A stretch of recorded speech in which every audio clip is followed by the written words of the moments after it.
Today I will be reviewing 10 Cloverfield Lane, and I think this movie was awesome because, well, it felt like an 80s and 90s or basically a classic horror film, not like the 40s and 50s, not like Ed Wood horror, more like the 80s and 90s horror movie. If this feels like an 80s and 90s horror movie, I'm so glad it does, because I'm so glad it's not like a modern horror movie, because basically, you know, modern horror movies are awful.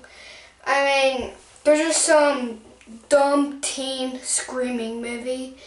But I'm so glad that J.J. Abrams, which he was the producer of this movie, he went with the route of making this like a 80s and 90s horror movie, not like a modern horror movie.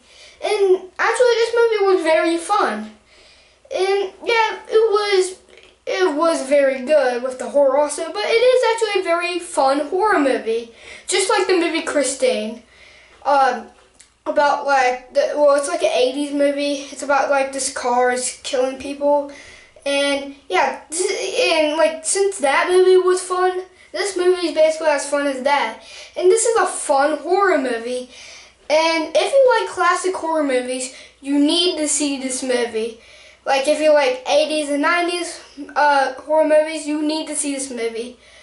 And if you like just modern horror movies, and modern horror movies are a lot better than 80s and 90s horror movies to you, then don't see this movie if like modern horror movie is your type. But yeah, this movie was very good about like feeling like a 80s and 90s horror film. And also this film, I love how it's so intense. And yeah, so that's my review of 10 Cloverfield. I'm sorry that this video, well, not 10 Cloverfield, it's actually 10 Cloverfield Lane. Did I say 10 Cloverfield Lane in the beginning of the video? Did I say 10 Cloverfield? Well, anyways, 10 Cloverfield Lane was such a good film, and my opinion on it is so simple.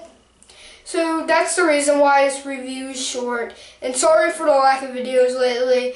So yeah, don't forget to subscribe, leave a like, and boy.